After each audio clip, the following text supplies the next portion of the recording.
couldn't move. I couldn't scream. I could only lie there on my childhood bed, my body heavy and useless, my mind trapped inside a shell that wouldn't respond. The tea my sister brought up to help me relax was still warm on the nightstand when I heard it, the soft click of my door left slightly open and her whisper in the hallway. "Leave it ajar. He needs to get in and out without waking her." I didn't realize I was dying. Not at first. At first, it just felt like exhaustion, the kind that sinks deep into your bones and whispers, "Just lie down a minute." I kept telling myself it was the long drive home, or the stress of visiting my parents again, or the way my sister had hovered over me all afternoon with that too sweet smile she hadn't worn since we were teenagers. I should have known better. I should have recognized it the moment she brought me that mug of chamomile tea. Hands trembling just enough to betray something she tried to hide. But I was tired. Tired from work, tired from pretending our family was normal, tired from being the disposable eldest daughter everyone came to only when they needed something. So I drank it. I drank every last drop. And 30 minutes later my fingers stopped responding. My legs felt like they'd filled with wet cement. My vision blurred around the edges, the ceiling bending and stretching like someone was pulling it into darkness. I tried to sit up. My body ignored me. Panic rose in my throat, thick and choking, but not a sound came out. The terror wasn't loud. It was quiet, paralyzing, suffocating, absolute.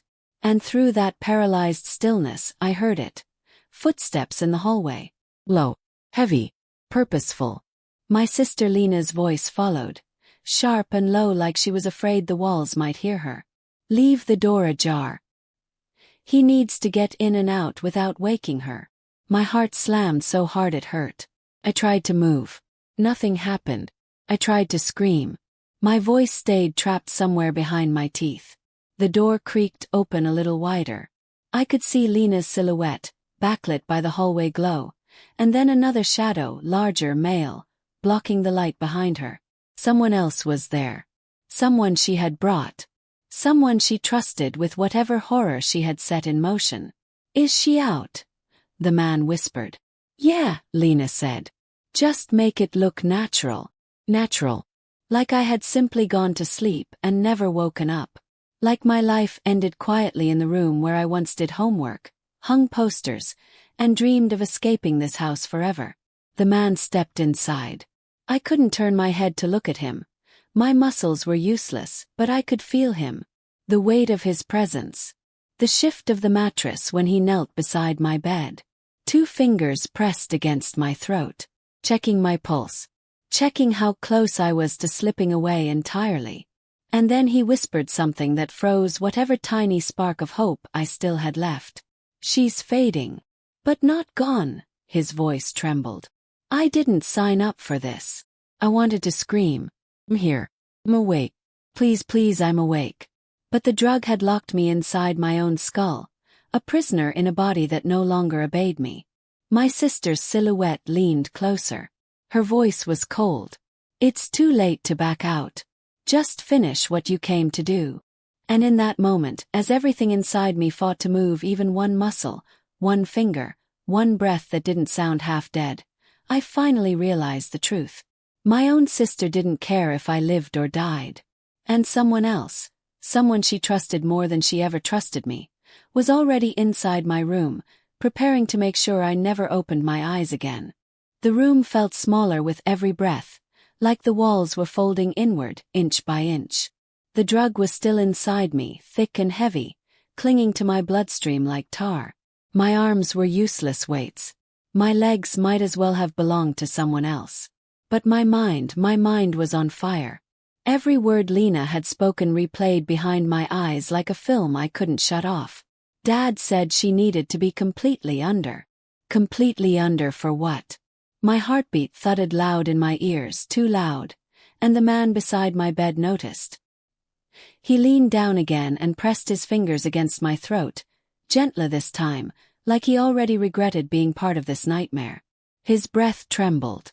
This isn't what I agreed to," he muttered, almost to himself.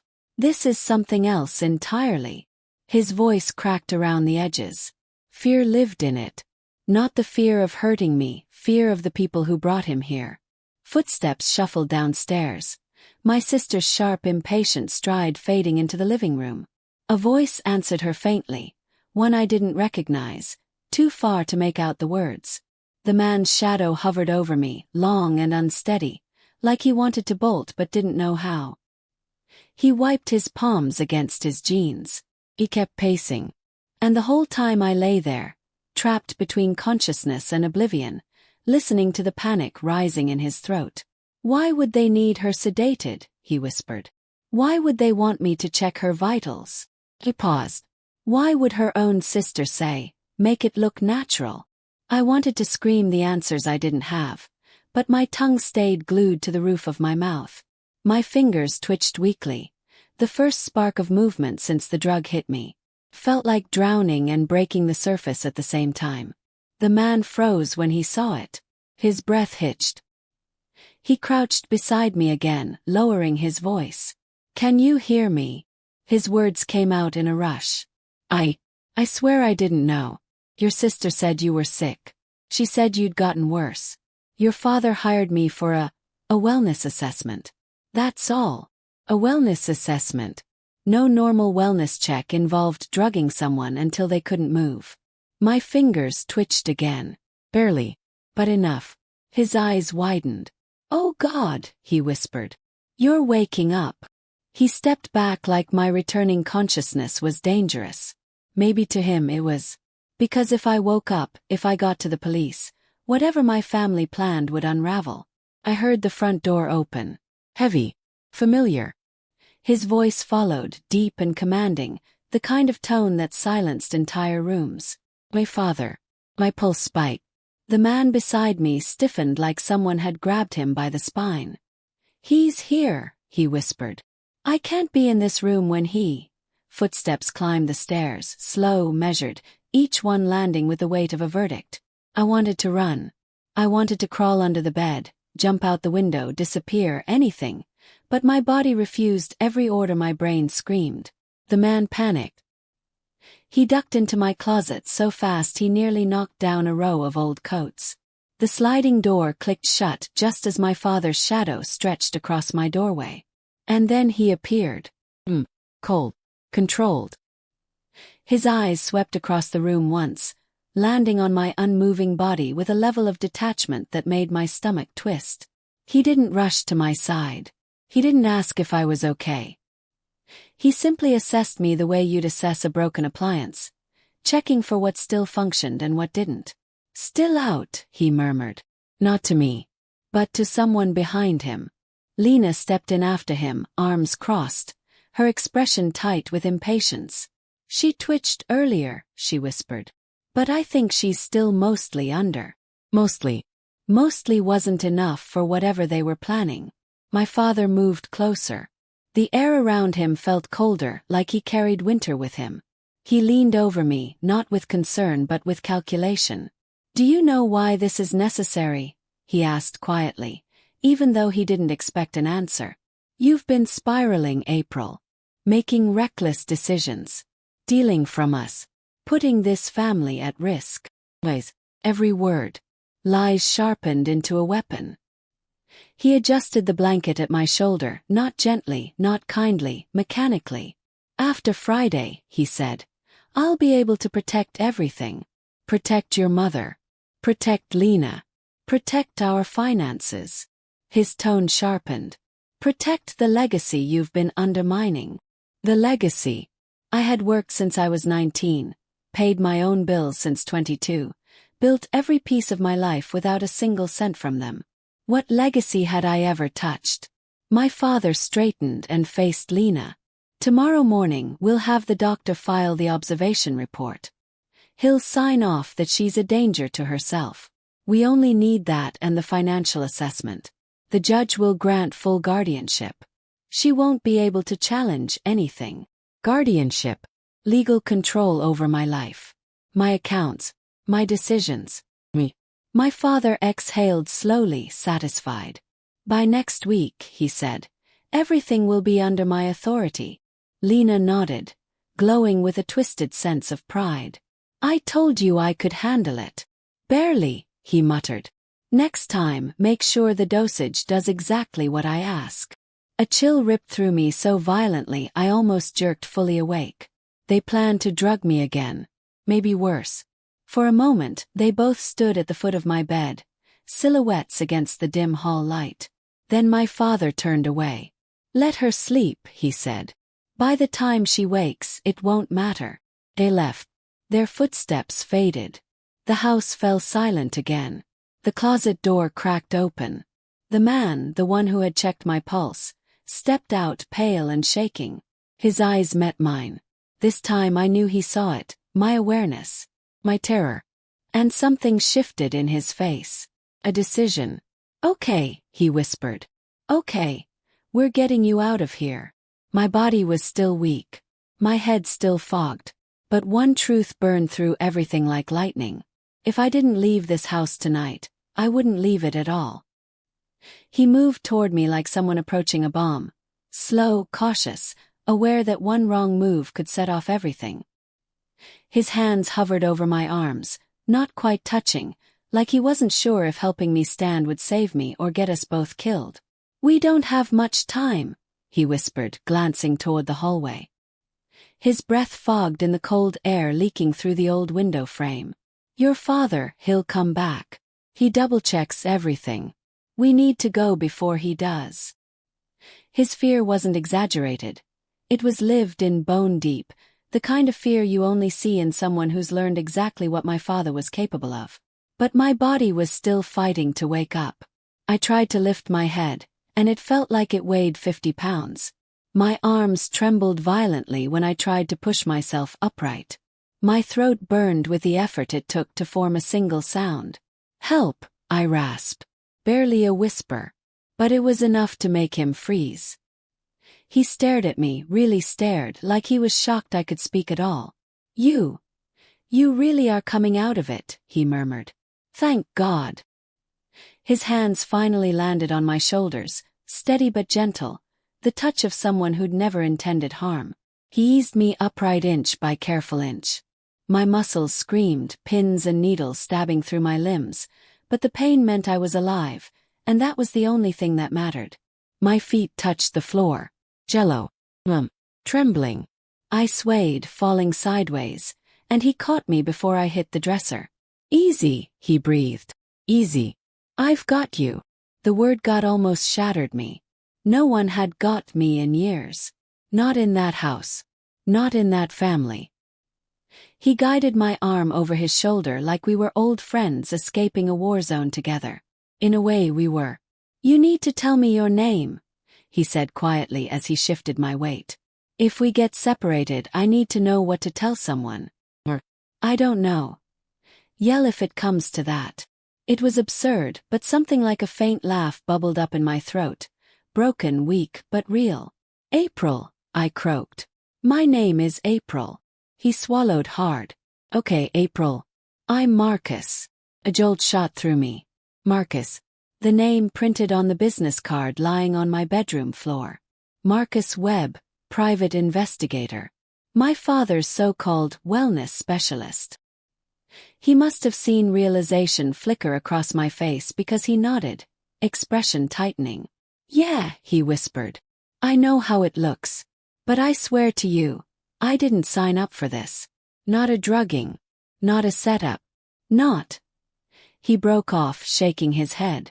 Your father lied about everything. Every single thing. I believed him.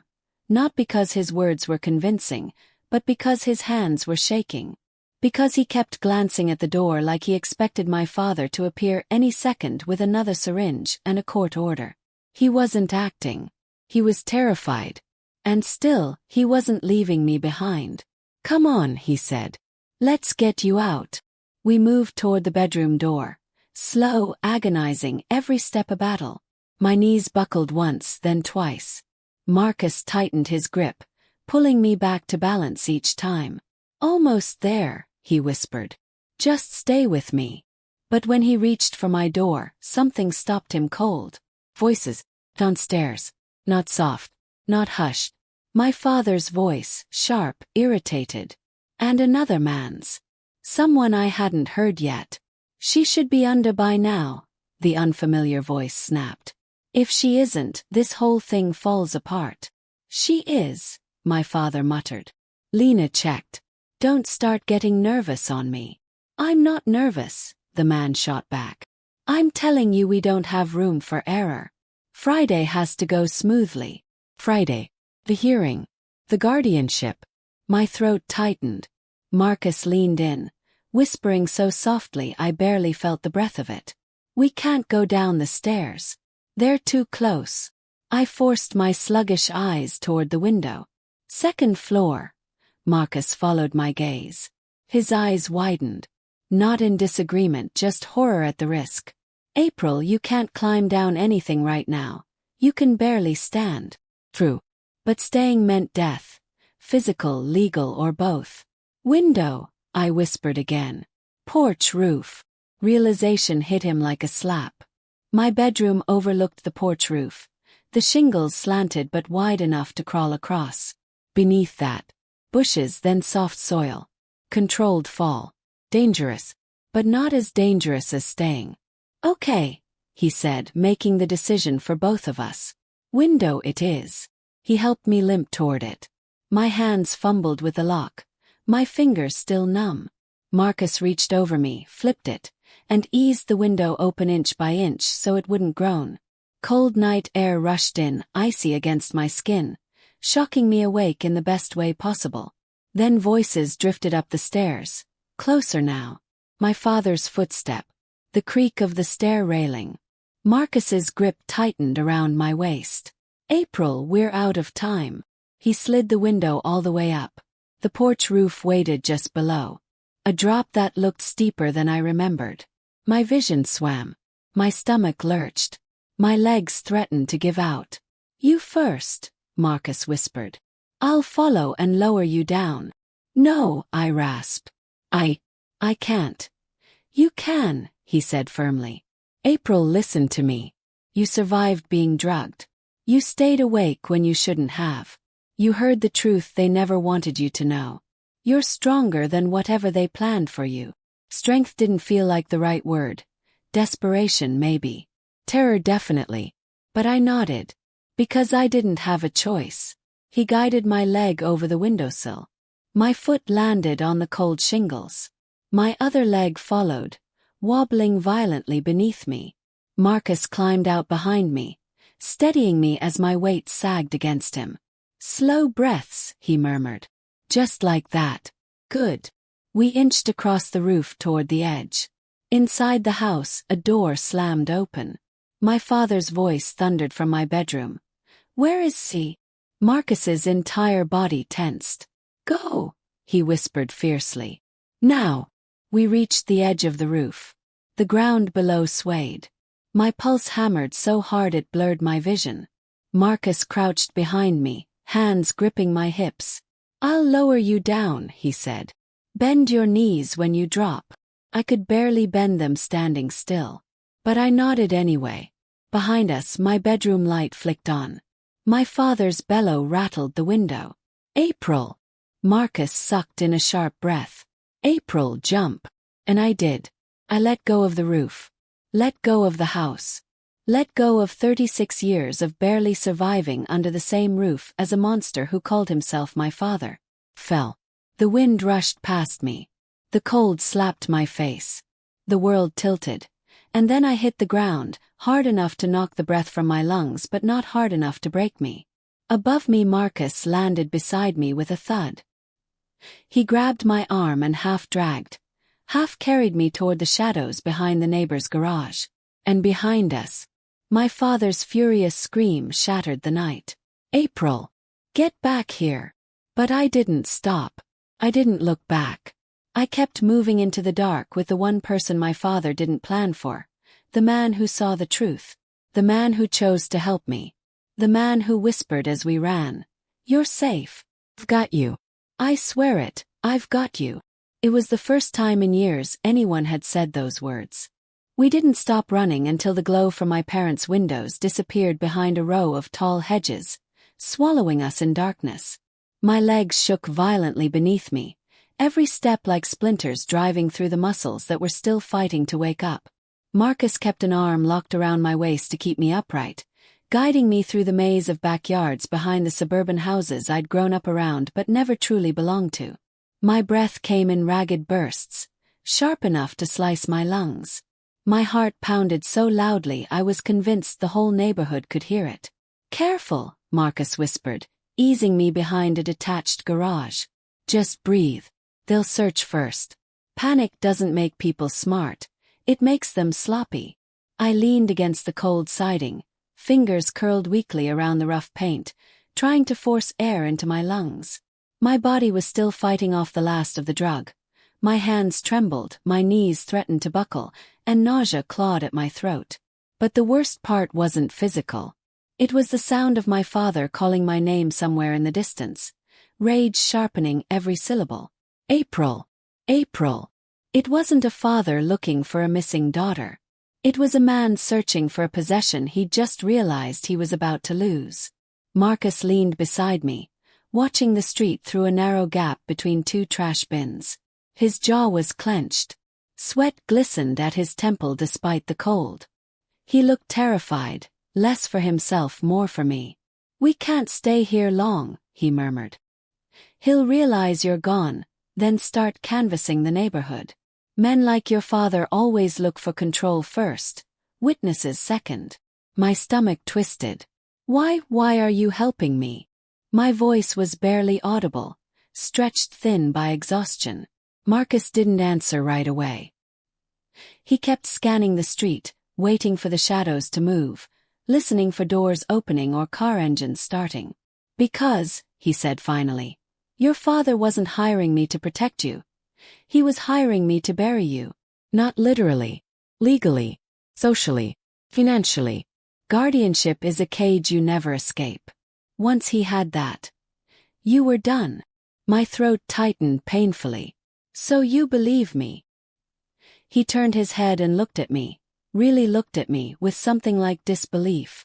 "April, after what I saw tonight, I'd believe anything you told me. You weren't unstable. You weren't confused. You weren't delusional." His voice dropped. "You were fighting to stay alive." A shaky exhale escaped my chest. I didn't realize I'd been holding my breath until that moment. Not because I doubted myself, but because no one had believed me my entire life. Not my father. Not my mother. Not even Lena, who had chosen his version of reality over the truth standing right in front of her. The cold bit into my skin again, and this time it felt good. It kept me awake, kept me anchored. Marcus checked his watch. "We've got about 3 minutes before he realizes we didn't just wander off. When he does, he's going to call Lena and the PI office and every contact he thinks can hunt you down. We need to get you out of this neighborhood now." "But where?" I whispered. "My car's at the house. My phone is inside. I have a rental parked 2 streets over," he said. "No trackers. No ties to your father. We'll be ghosts before he knows which direction you ran." The confidence in his voice couldn't cover the fear beneath it. Fear for me. Fear of my father. Fear of the truth unraveling too fast. But he wasn't running from it. He was running with me. "Can you walk?" Marcus asked. I nodded even though it was half-lie. Walking felt like dragging cement blocks tied to my ankles. But still I pushed off the wall. My knees buckled instantly, my legs folding beneath me with a violent tremor. Marcus caught me in one swift motion, pulling my arm back around his shoulders before I could collapse. "I've got you," he murmured again, steadying me. Those words hit deeper than any wound I'd taken that night. I'd never had anyone got me. Not once. Not in that house. Not in that family. "Okay," Marcus whispered, tightening his grip. "On my count, 1, 2, 3. We moved. Slow at first. Then faster. Backyard to backyard. Tree to tree. Shadow to shadow. A dog barked somewhere in the distance. A porch light flicked on as a half-asleep neighbor stepped outside to smoke. We froze against a fence until he went back inside. Voices echoed faintly from my parents' street. My father shouting instructions, ordering Lena around, demanding flashlights, yelling at my mother to check the damn windows again. He wasn't worried about me. He was worried about his plan unraveling, about his control slipping, about me breathing. When we reached the edge of the neighborhood, Marcus guided me through a break in the fence behind an old shed. Beyond it was a narrow access road, dimly lit by a solitary street lamp leaning slightly to one side. A silver sedan sat parked beneath it. Marcus's rental. "We're almost there," he said, voice low, eyes scanning everything. One more stretch. But before we could take another step, a voice tore through the silence behind us. Close, too close. "April. I know you're out here." My father. The sound froze my blood. He was running now. We could hear the gravel shifting beneath his shoes. Breath loud. Steps fast. Desperate. Marcus's hand clamped around mine. "Run." "I can't," I whispered. "You can," he hissed, already pulling me forward. "If he reaches you, it's over." So I ran. Not gracefully, not quickly, but with every ounce of strength my half-paralyzed body could gather. My legs screamed. My lungs burned. My vision blurred. But I ran because I wanted to live more than he wanted to catch me. We reached the car just as my father's silhouette broke into view at the end of the alley, a monstrous figure outlined in the street lamp glow. "April," he roared. "Stop." But I didn't stop. Marcus threw open the passenger door and practically lifted me inside. My body folded into the seat. He sprinted around to the driver's side. My father surged toward us, closing the distance like a predator. "Drive," I whispered. "Marcus, drive." He didn't hesitate. The engine roared to life. Tires screeched. Gravel kicked up in a cloud. My father lunged toward the car, stumbling as the headlights blinded him.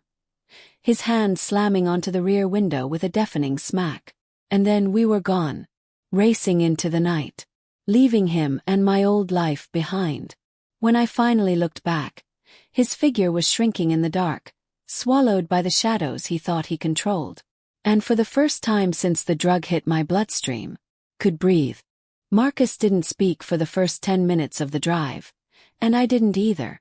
The car hummed through the empty Pennsylvania backroads, headlights slicing through the dark like we were tunneling out of a nightmare 1 mile at a time.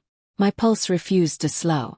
My body still trembled from the drug, my fingers twitching against my thighs as if testing whether they still belonged to me. The world outside the window blurred. Bare trees, quiet houses, long stretches of farmland, but none of it felt real yet. What felt real was the echo of my father's hand slamming against the back window, the way his voice chased us into the night like a curse carved from decades of entitlement. Marcus kept glancing at the rearview mirror, so often his knuckles were white on the steering wheel. He looked like a man who expected a truck of armed men to appear behind us at any second. "We need distance," he said finally, his voice low, tense. "And we need it fast. Your father won't call the police. Not yet. He can't risk explaining why his unstable daughter ran into the night while sedated. He'll handle it his way first." My throat tightened.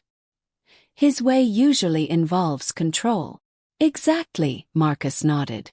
"Which means he's going to search the streets, wake the neighbors, call Lena, call every contact he has. But he won't risk official involvement until he has a story that paints him as the hero saving his sick daughter." The words made my stomach twist. It wasn't new. It was exactly how he had always justified everything. His temper, his manipulation, his silence, his lies. "Do you think he saw your face?" I asked quietly. "Doesn't matter if he did." Marcus took a sharp turn, gravel crunching under the tires. "Once I chose to get you out, there was no going back. And for what it's worth," he shot me a quick look, "I'd make the same choice again." For a moment I couldn't speak. No one had ever said something like that to me. Not my mother. Not Lena. Definitely not my father. Outside, the road narrowed as the woods grew dense around us. Bare branches arched overhead, turning the night into a dark tunnel. "Where are we going?" finally asked. Somewhere he'll never look, Marcus said. People like your father don't think sideways. They think forward, what they want next, what they control next, who they pressure next. So the only way to win is to move in a direction he can't predict. And what direction is that? Your past. My breath hitched. My past. Marcus nodded. You said everything started in that house. Your father's theft. The IRS letter. The missing inheritance. The forged withdrawals. The guardianship filing. The lies about you being unstable. All of it traces back to a single point. The moment he realized he could control your future by rewriting your past. His grip tightened on the wheel. There's something back there he's still afraid of.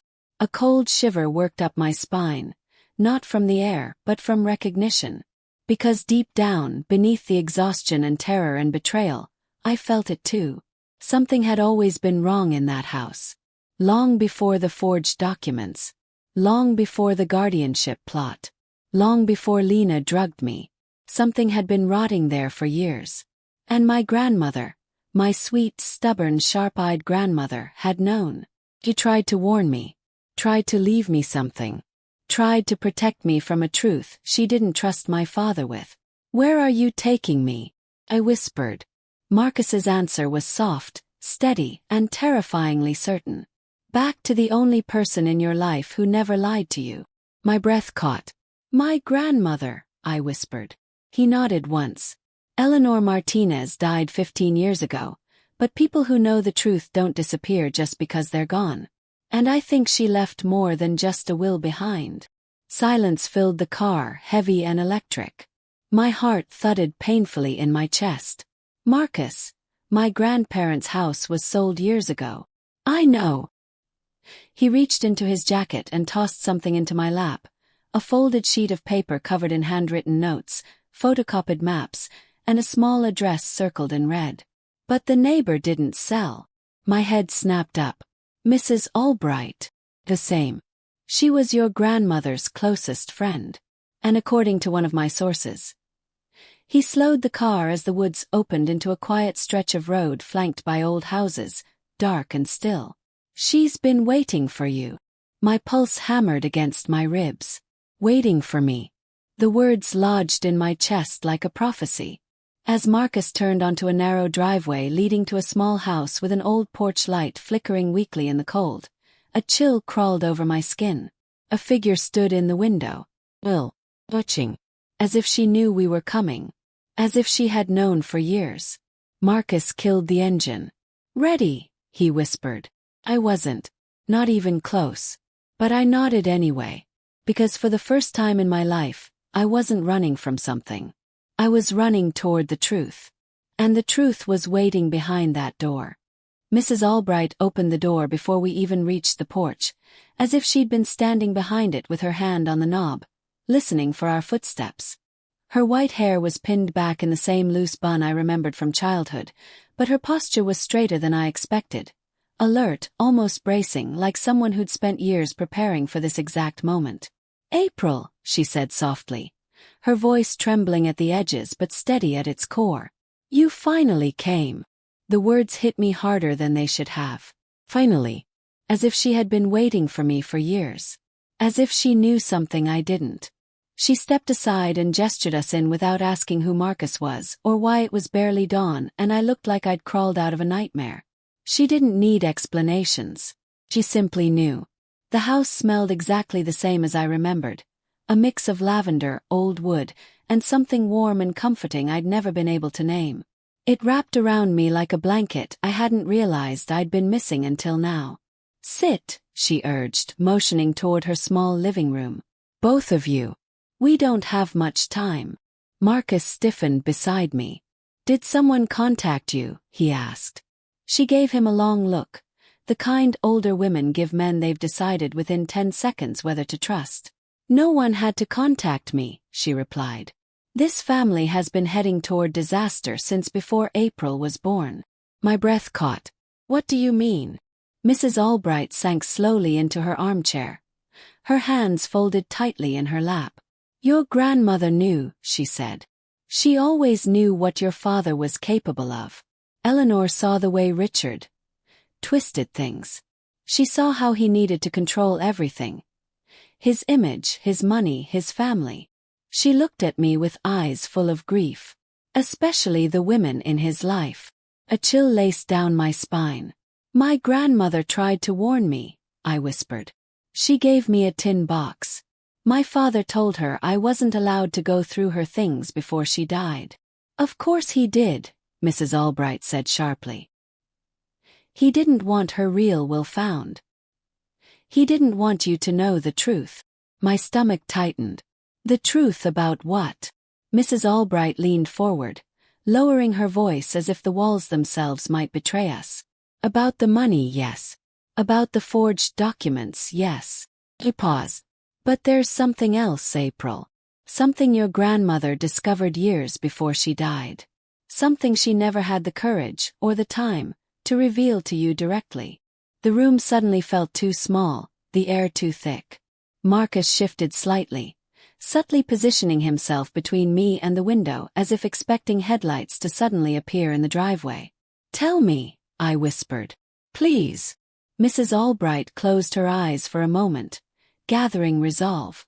Your grandmother found the first forged signature in 2005, she said. She confronted Richard. He denied everything, of course. He always denied. But Eleanor had proof. Bank slips, deposit records, old statements with your name on them even though you were just a teenager. I felt the room tilt sideways. That was years before my grandmother died. She planned to confront him publicly, Mrs. Albright continued. She intended to go to the police to expose everything. But then, she hesitated, looked at me with something like sorrow.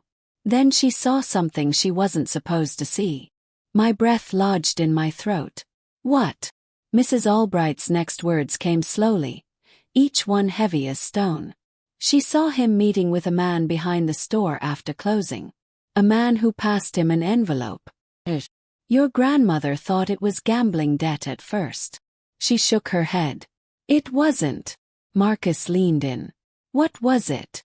Blackmail money, Mrs. Albright whispered. Your father wasn't just forging signatures. He'd been laundering money for someone in town.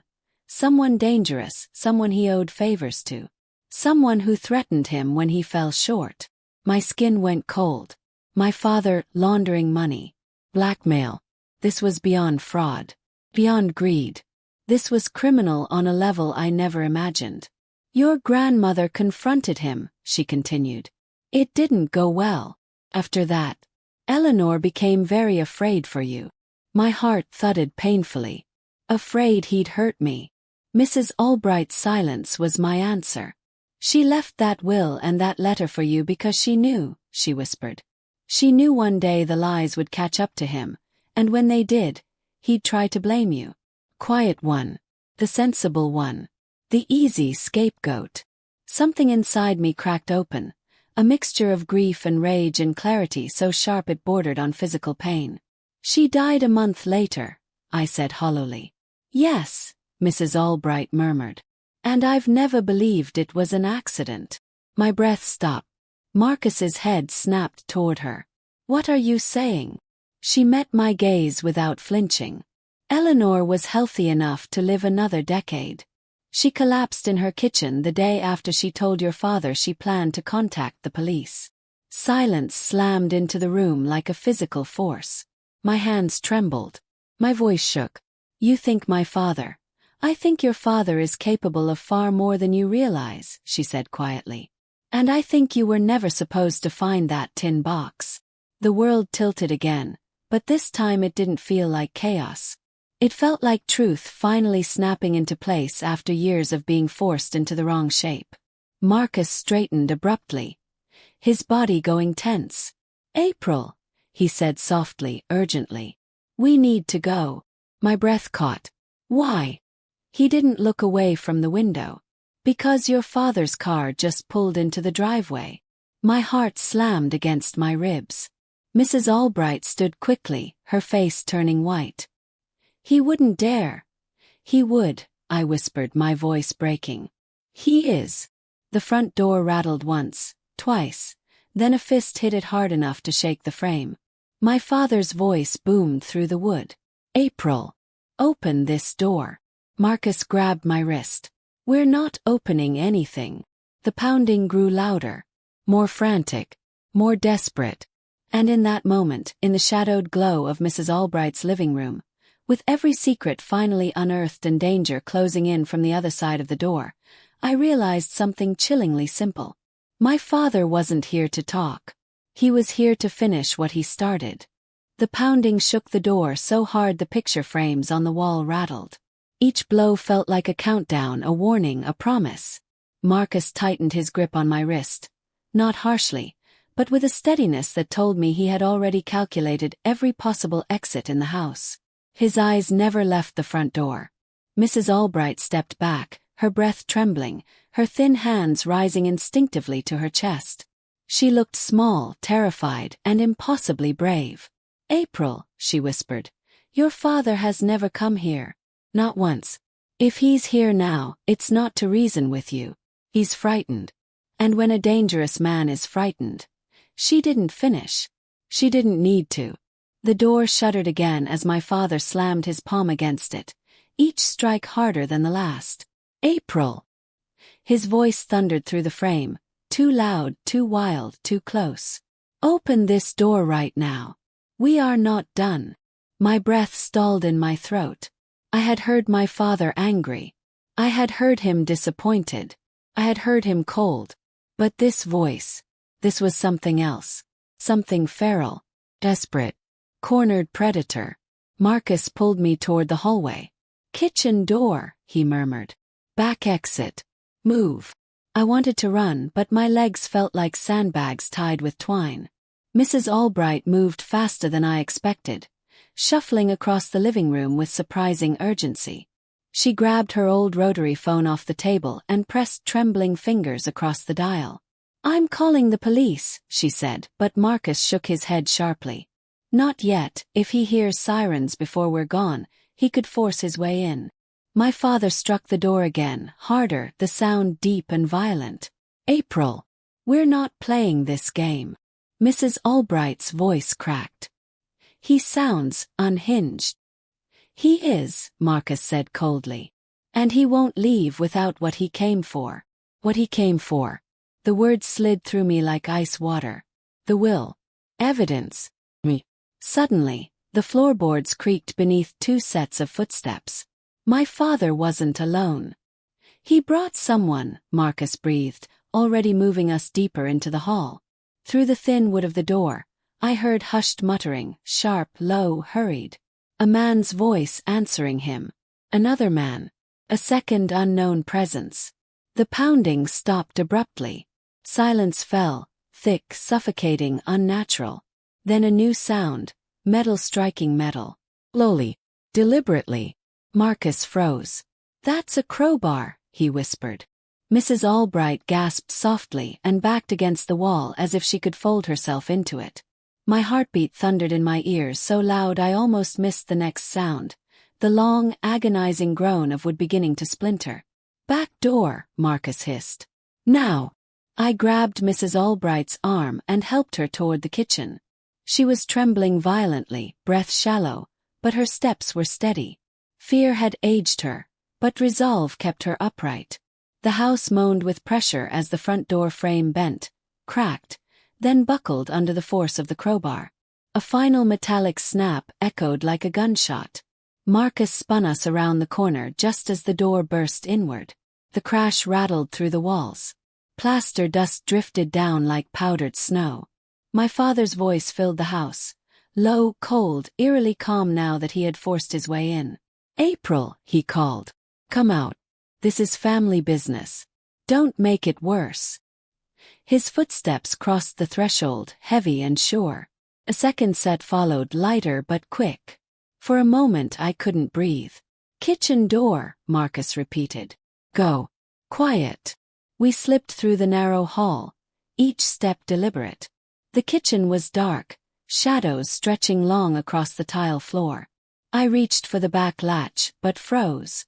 The deadbolt wasn't just locked. It was jammed. Scratched, dented, bent. Sabotaged. Marcus swore under his breath. They blocked the back exit. Mrs. Albright covered her mouth, her breathing shallow and rapid. My chest tightened painfully. My father had planned this. He had jammed the exit before even approaching the house. He wanted one thing, me cornered.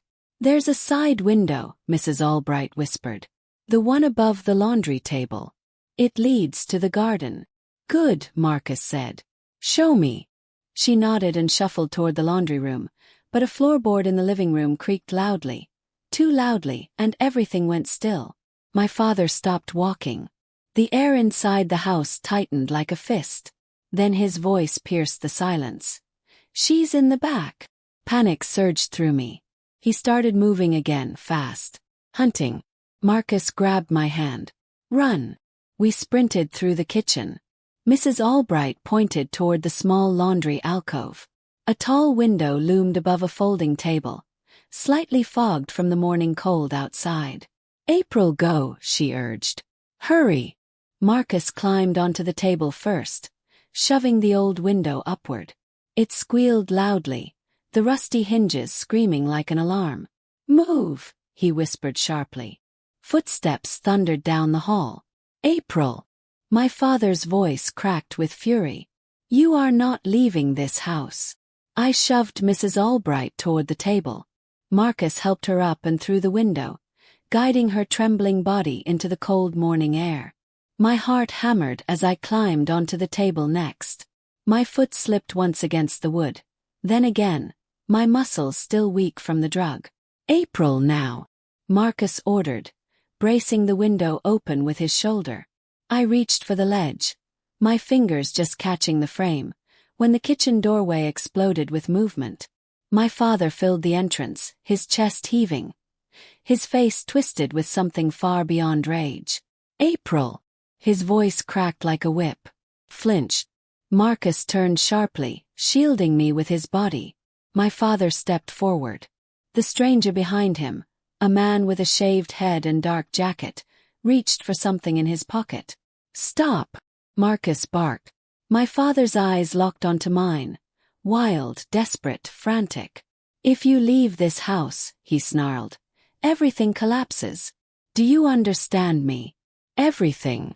I didn't know if he meant his life or mine. But when the stranger's hand closed around something metal, no bigger than a pocket knife but enough to make my blood run cold, I made my choice. I lunged up, grabbed the window ledge with both hands, and hauled myself through as Marcus shoved from behind. I hit the cold ground outside hard, scraping my palms, biting back a cry. Mrs. Albright caught my arm. Marcus vaulted out behind me a split second later, just as my father lunged forward. The window slammed shut between us. My father's face pressed to the glass, warped with fury, his fist slamming against it so violently the whole pane shook. "April," he roared. "You can't run from this." Marcus grabbed my hand. "We run anyway." And for the first time in my life I did. We sprinted across the backyard, our feet sinking into the frost-stiffened grass, our breath tearing through the cold morning air. My lungs burned not just from running, but from the weight of everything crashing together. 15 years of suspicion, of silence, of being treated like a shadow in my own family, now distilled into one truth. My father was willing to destroy me to save himself. Behind us, the kitchen window rattled violently as he slammed his fists against it again and again. His voice muffled but unmistakable, a raw bellow of rage and panic that chased us across the yard. "April! You come back here right now." The stranger's silhouette moved behind him, pacing like a guard dog waiting for the next order. Marcus didn't look back. He kept my hand locked in his and pulled me toward the side fence. Beside us, Mrs. Albright struggled to keep up, one hand clutching her chest as she breathed in sharp, frightened bursts. "Don't stop," Marcus said, voice low and firm, the calm center in a storm. "Not until we're out of sight." The fence loomed ahead, taller than I remembered, the wood swollen from years of rain. Marcus unlocked the latch with a quick twist, but the door didn't budge. Fallen shut. No movement.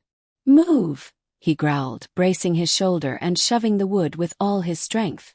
The fence groaned, cracked, resisted, and then gave way with a sudden jolt. We stumbled through onto the neighbor's property. The cold air hit me like a slap. "This way," Marcus said, guiding us between two houses.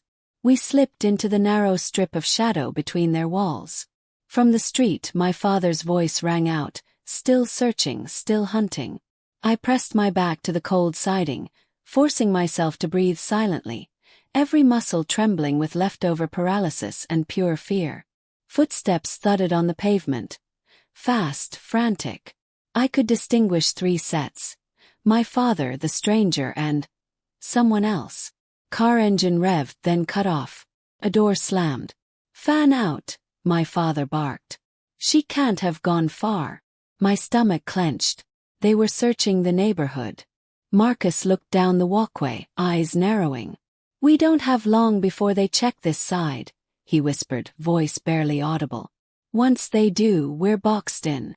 I swallowed hard, fighting the rising panic crawling up my throat. "What do we do?" He exhaled through his nose, thinking fast. "We move." He gestured toward the street on the opposite side of the houses. "Once we hit that road, we'll go 3 blocks to where I parked. They won't expect us to circle around." Mrs. Albright leaned heavily against the wall, her breath shaking. I can't run anymore." Marcus placed a steady hand on her shoulder. "You won't have to. Just walk fast and stay between us." Then he turned to me. "April." His eyes softened briefly, only briefly, before snapping back to focus. "Listen to me. Your father is not thinking logically anymore. He's desperate, dangerous. He knows you have the will. He knows you know the truth. He won't let that go." "He's never let anything go," I whispered. "Not when it costs him power." Marcus nodded once. "Exactly. Which means today is the most dangerous he's ever been." A voice suddenly echoed much too close. "Check the yards." My heart lurched violently. Marcus's head jerked toward the sound. "Go," he ordered. We moved. Fast but quiet. We slipped out of the narrow alley and crossed into the next yard.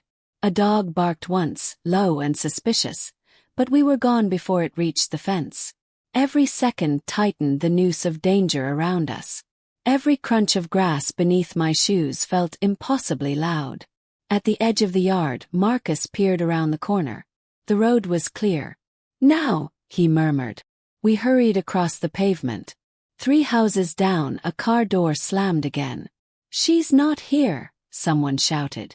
"Check the next block." Marcus swore under his breath. "They're sweeping outward." We reached the corner. My legs burned. My pulse hammered in my throat. Just as we turned onto the next street, a voice cut through the air like a knife. "April!" Froze. My father stood at the far end of the street, too far to grab me but close enough to see me. His face twisted into something monstrous, something unrecognizable. Rage and fear and arrogance tangled into one expression. "Get her!" he screamed. My blood turned to ice. The stranger beside him broke into a sprint. Marcus spun toward me. "Run!" And we ran. The wind whipped past my ears. The world blurred. My chest burned. My legs screamed. But I didn't stop. Not this time. Not for him. Not ever again. Marcus grabbed my arm and pulled me sharply to the left between 2 parked cars. "Shortcut!" he shouted. The stranger's footsteps were closing in. Fast, heavy, pounding like an animal charging. We darted behind a dumpster, cut through an apartment lot, and burst onto a narrow side street. At the end of it, hidden beneath the shade of an overgrown oak tree, was Marcus's black sedan. "Get in!" he shouted. I yanked open the door and shoved Mrs. Albright inside. Marcus slid into the driver's seat. The stranger's footsteps thundered into the entrance of the street. He spotted us. He sprinted. "Move!" I screamed. Marcus floored the gas. Tires screeched. Gravel exploded. The car lurched forward. The stranger lunged, just missing the rear bumper by inches. As we sped away, my father's voice erupted in the distance, shrieking, furious, unhinged, echoing through the cold morning air like a curse. I stared out the back window, chest heaving, hands trembling. I had escaped. But for the first time, the truth hit me with bone-deep clarity. This wasn't over.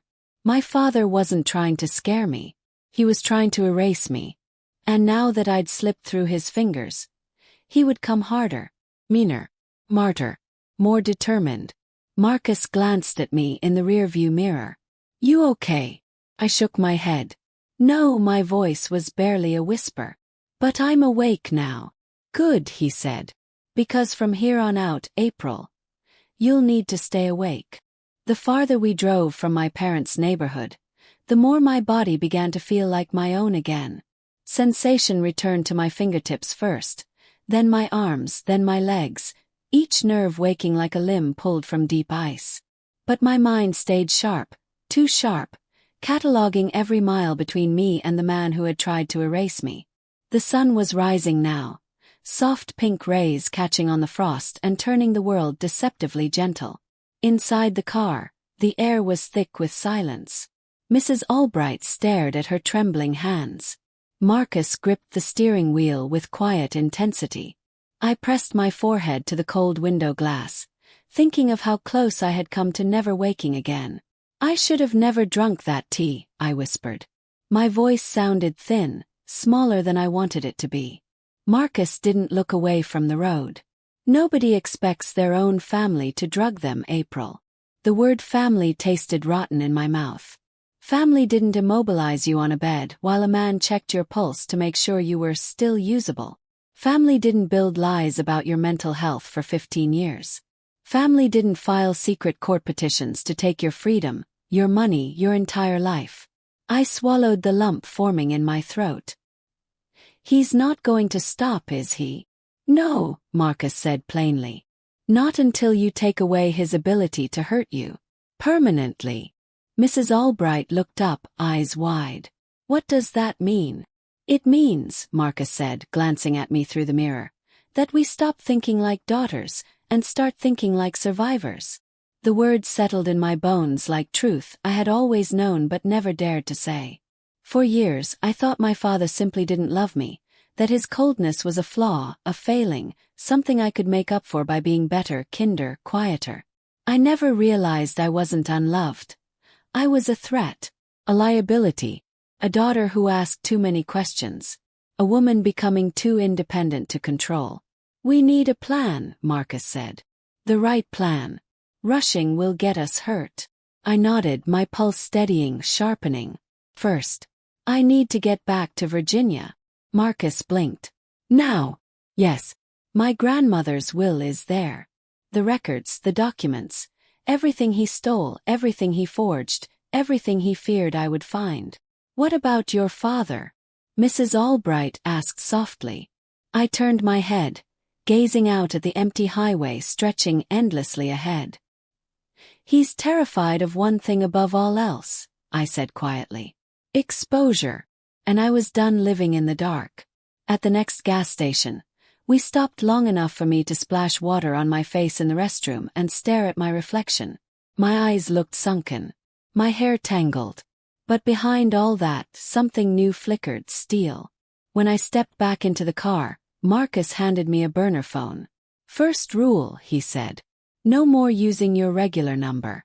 He has access to your records. He'll track anything he can." I powered on the new phone with steady hands. "Second rule," he continued. "We document everything. Every threat. Every forged document. Every conversation, no matter how small." "What's the third rule?" he asked. "Don't trust anyone who calls themselves family." A chill ran through me, not because he was wrong but because he was right, and because a part of me still wished he wasn't.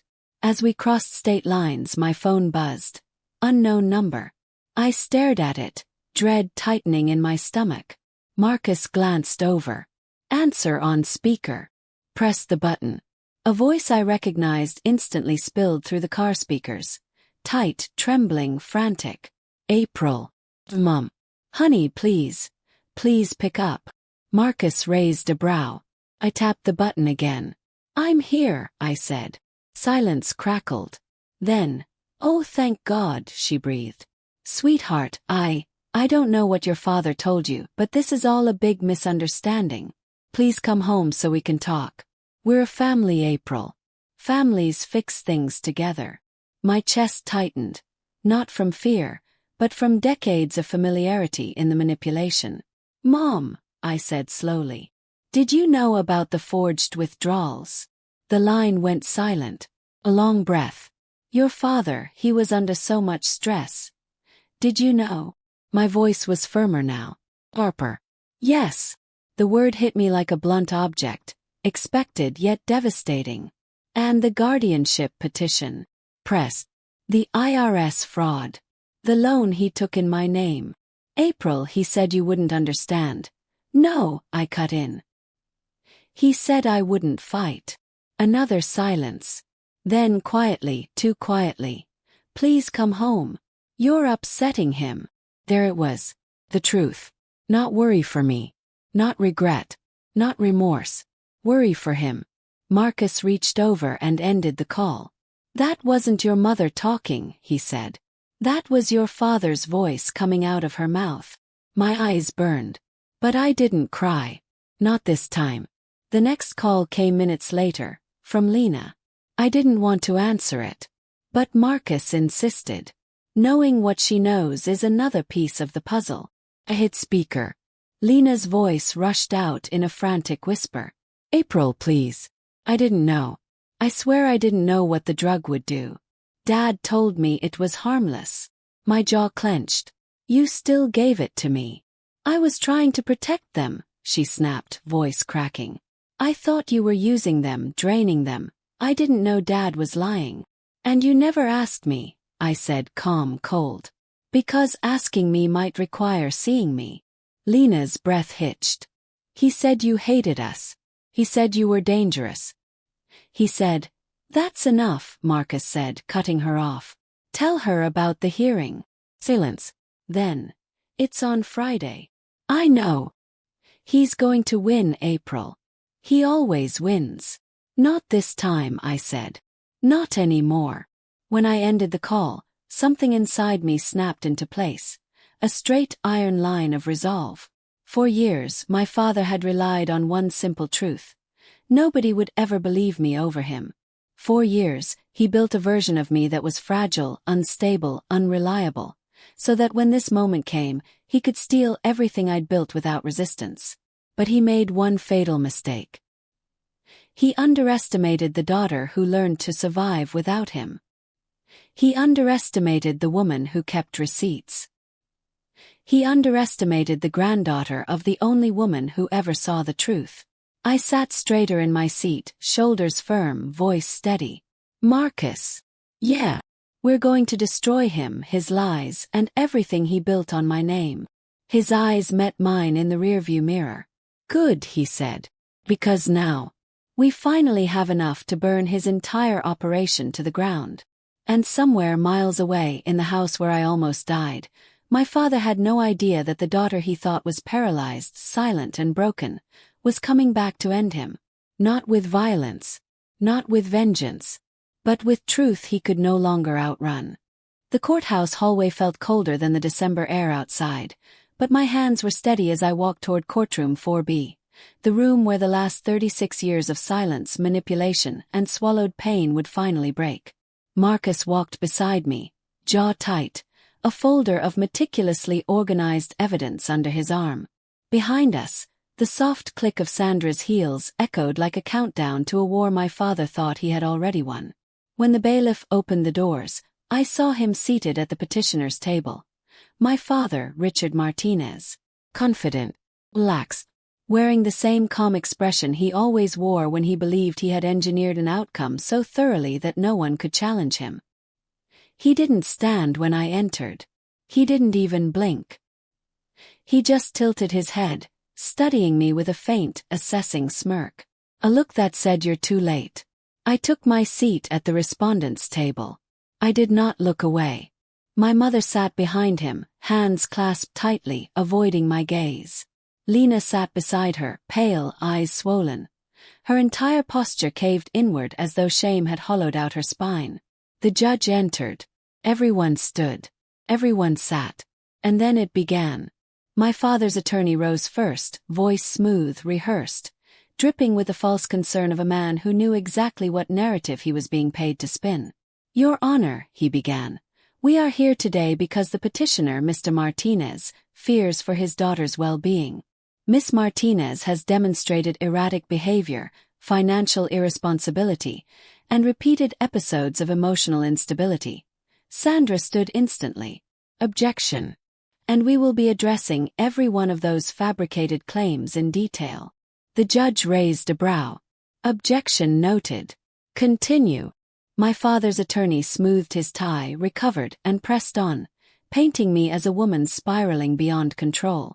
A woman incapable of managing her own life. A woman who, according to his carefully crafted fiction, posed a danger to herself and her family. And my father. He nodded along sadly, performing the role of a grieving, frightened parent with the ease of a seasoned actor. But when it was our turn, Sandra stood with a calmness that cut through the courtroom like a blade. Your Honor, she began, sliding a thick binder onto the judge's bench, the respondent presents irrefutable evidence that this petition is not only fraudulent but part of a 15-year pattern of financial exploitation, identity theft, and deliberate psychological manipulation orchestrated by the petitioner. My father shifted in his seat. For the first time I saw something crack across his face, something sharp and panicked. Sandra continued.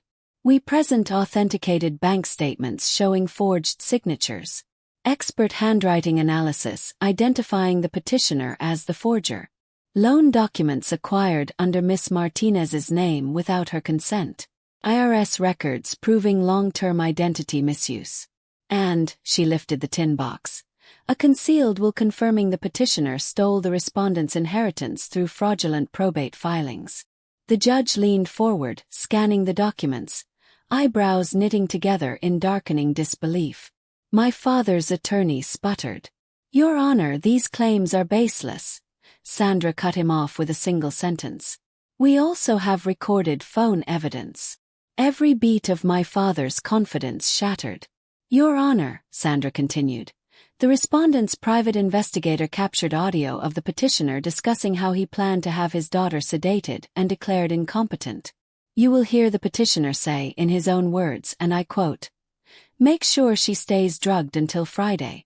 Everyone already believes she's unstable." Gasps rippled through the courtroom.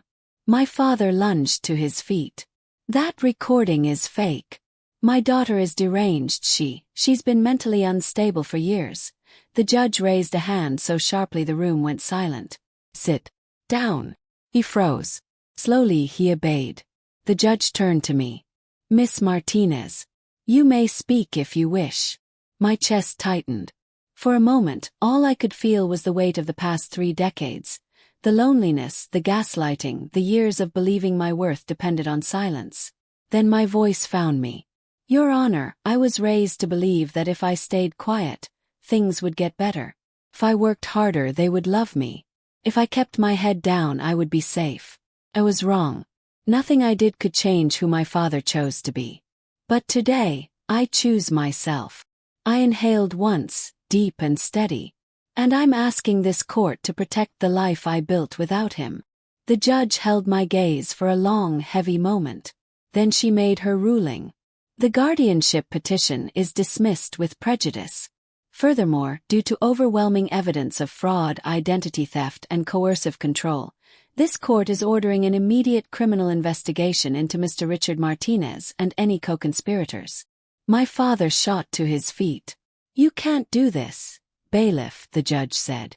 Remove him. As they cuffed him, he finally looked at me. Not with anger, not with hatred, but with shock. Real shock. The shock of a man who had always believed his daughter was too weak, too timid, too broken to ever stand against him. April, he snarled, voice cracking. You ruined everything. I stood, shoulders straight, pulse steady. No, I said quietly. You did. They dragged him from the courtroom, shouting. My mother collapsed into tears. Real or performed, I couldn't tell. Lena sobbed silently, hands cradling her face. I did not go to either of them. I walked out of the courthouse with Marcus and Sandra, the winter air hitting my skin like a baptism. For the first time, the world didn't feel heavy. Felt possible. Felt mine. The investigation unfolded quickly. More quickly than anyone expected. The forged financial documents. The stolen inheritance. The fabricated medical claims. The attempts to drug me. The secret accounts. The IRS fraud. The forged will. One by one, every brick my father had cemented into the walls of the prison he built for me cracked, shattered, and collapsed. 3 months later, the verdict came. 12 years in federal prison. No parole. Restitution ordered. Sit seized. Full legal protection granted to me. When the judge asked if I wanted to make a final statement, I simply shook my head. I wasn't there to gloat. I was there to end it. But it wasn't until later, standing at the edge of a quiet lake outside my new home, that I finally let myself feel the truth. I wasn't the broken daughter in the shadows anymore. I wasn't the scapegoat. I wasn't the invisible one. I survived. I exposed him. I saved myself. And for the first time in my life, I was free.